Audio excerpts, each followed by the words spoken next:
नमस्कार। आज हम एक ऐसे रहस्य की बात करने वाले हैं जो हजारों सालों से इतिहास और कहानियों के बीच कहीं खोया हुआ है। ये कहानी है एक सुनहरे शहर की, जिसका जिक्र तो हमारे ग्रंथों में है, लेकिन जिसका वजूद समुद्र की लहरों के नीचे दबा हुआ है। तो सवाल ये है कि क्या ये सिर्फ एक कहानी है या फिर एक खोया हुआ सच? चलिए आज मिलकर इस पहेली को सुलझाते हैं। जरा सोचिए, साल है 1983। भारतीय पुरातत्व विभाग की एक टीम अरब सागर की गहराइयों में उतरती है। उन्हें इस बात का जरा भी अंदाजा नहीं है कि कुछ ही देर में वो एक ऐसी सच्चाई से रूबरू होने वाले हैं जिसे दुनिया सदियों से सिर्फ एक कहानी ही मानती आई थी। और यही वो सवाल है जो इस पूरी खोज की जड़ में है। क्या वाकई में 5000 साल पुरानी एक पौराणिक कथा सच हो सकती है? क्या समुद्र की गहराइयों में सच में एक पूरा शहर दफन है? ये किसी जासूसी कहानी से कम नहीं है, जहां हम पौराणिक कथाओं के सुराखों को पकड़कर एक खोए हुए इतिहास की परतें खोलने जा रहे हैं। तो इस कहानी की शुरुआत होती है मथुरा से। जब मथुरा पर बार बार हमले होने लगे तो भगवान श्री कृष्ण ने अपनी प्रजा को बचाने के लिए एक ऐसा शहर बनाने का फैसला किया जिसे कोई भेद न सके। एक ऐसा शहर जो समुद्र की गोद में पूरी तरह से सुरक्षित हो। इसके लिए श्री कृष्ण ने समुद्र देव से मदद मांगी, जमीन का एक टुकड़ा। और कहा जाता है कि समुद्र देव ने उन्हें पता है कितना, लगभग 153 स्क्वायर किलोमीटर जमीन दी, यानी कि 12 योजन, वो भी समुद्र के अंदर से निकालकर, ताकि उस पर एक नई शानदार राजधानी बसाई जा सके। और इस जमीन पर जो शहर बनाना, वो हमारी कल्पना से भी कहीं ज्यादा भव्य था। ग्रंथों में लिखा है कि द्वारका में सोने, चांदी और बेशकीमती रत्नों से जड़े 9 लाख से भी ज्यादा महल थे। मतलब एक ऐसा वैभव जो स्वर्ग को भी चुनौती दे रहा था। लेकिन बात सिर्फ चमक दमक और महलों की नहीं थी। द्वारका अपने समय से बहुत आगे का एक बेहद आधुनिक शहर था। इसकी एकदम सीधी सपाट सड़कें जो पोर्ट तक जाती थीं, इसका वाटर मैनेजमेंट सिस्टम, सब कुछ उस जमाने की इंजीनियरिंग का एक ऐसा कमाल था जो इसे पूरी तरह से आत्मनिर्भर बनाता था। पर कहते हैं ना, हर अच्छी कहानी का एक अंत होता है। द्वारका की यह सुनहरी दास्तान भी हमेशा के लिए नहीं थी। इस शानदार शहर के नसीब में एक बहुत ही दुखद भविष्यवाणी लिखी थी। एक ऐसा श्राप जो सब कुछ खत्म कर देने वाला था। तो द्वारका का जो भाग्य था ना, वो 2 बहुत ही शक्तिशाली श्रापों से बंधा हुआ था। एक तरफ तो था महाभारत युद्ध के बाद गांधारी का गुस्सा, और दूसरी तरफ कृष्ण के अपने ही बेटे साम के अहंकार की वजह से मिला ऋषियों का श्राप। और देखिए, दोनों का निशाना एक ही था, यदुवंश का सर्वनाश। और इसके बाद तो एक एक करके श्राप सच होने लगे। पहले एक लोहे के मूसल का जन्म हुआ, फिर यदुवंशी अहंकार में डूब गए और एक उत्सव में आपस में ही लड़कर मर गए। और जैसे ही श्री कृष्ण ने अपनी देह त्यागी, वैसे ही समुद्र अपनी दी हुई जमीन वापस लेने के लिए आगे बढ़ा, और देखते ही देखते पूरी द्वारका नगरी को अपनी लहरों में समा लिया। सदियों तक ये कहानी सिर्फ किताबों और कथाओं में ही जिंदा रही।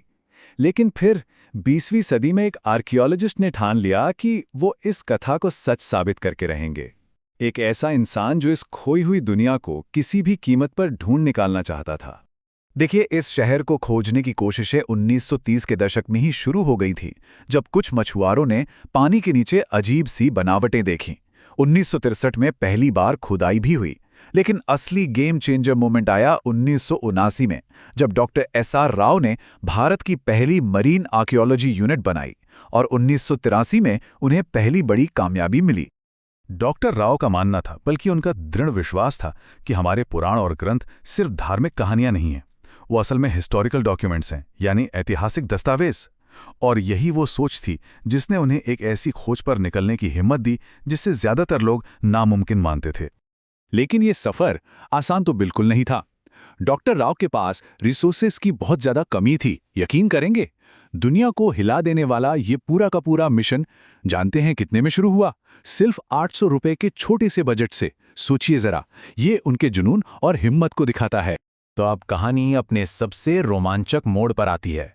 वो मोड़ जहां दशकों की मेहनत रंग लाने लगी, जहां विज्ञान और धर्म ग्रंथों में लिखी बातें एक दूसरे से मिलने लगीं, और समंदर की गहराइयों से ठोस सबूत सामने आने शुरू हो गए।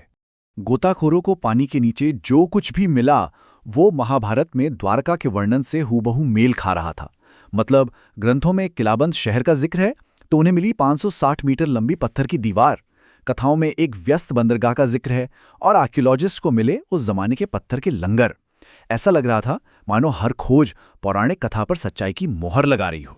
जब इन चीजों की कार्बन डेटिंग की गई तो पता चला कि ये करीब 3500 साल पुरानी है, जो कि महाभारत काल से मेल खाता है।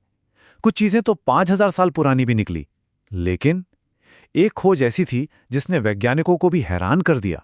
कभी कभी सिर्फ एक खोज पूरे इतिहास को देखने का नजरिया बदल देती है। टीम को एक ऐसी चीज मिली जो 9000 साल पुरानी थी। ये हड़प्पा सभ्यता से भी हजारों साल पहले की बात है। इस एक खोज ने भारत के प्राचीन इतिहास की पूरी टाइमलाइन पर ही एक बड़ा सवाल खड़ा कर दिया।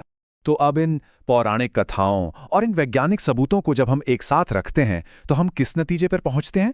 क्या द्वारका एक मिथक है या एक सच जिसे हम भूल चुके हैं? देखिए, द्वारका के डूबने के पीछे दो मुख्य थ्योरीज हैं। पौराणिक कथा कहती है कि श्राप और भगवान कृष्ण के जाने की वजह से समुद्र ने शहर को निगल लिया। वहीं विज्ञान ये बताता है कि उस जमाने में आज से करीब 9000 से 5000 साल पहले दुनिया भर में समुद्र का लेवल बहुत तेजी से बढ़ा था, शायद किसी सुनामी या किसी और प्राकृतिक आपदा की वजह से। लेकिन एक मिनट, क्या हो अगर ये दोनों बातें असल में अलग हो ही ना? मतलब क्या ऐसा नहीं हो सकता कि एक बहुत बड़ी विनाशकारी प्राकृतिक आपदा आई हो और उसी घटना को हजारों सालों तक एक दिव्य श्राप की कहानी बनाकर याद रखा गया हो? हो सकता है ना कि यहाँ विज्ञान और आस्था असल में एक ही सिक्के के दो पहलू हैं? और ये पूरी कहानी हमें एक बहुत बड़े सवाल पर लाके छोड़ देती है। एक ऐसा सवाल जो सोचने पर मजबूर कर देता है कि अगर द्वारका सच में थी तो हमारे और कितने प्राचीन ग्रंथ और कितनी पौराणिक कथाएं हैं जो किसी खोए हुए इतिहास का नक्शा लिए बैठी हैं और बस लहरों के नीचे अपनी खोज का इंतजार कर रही हैं।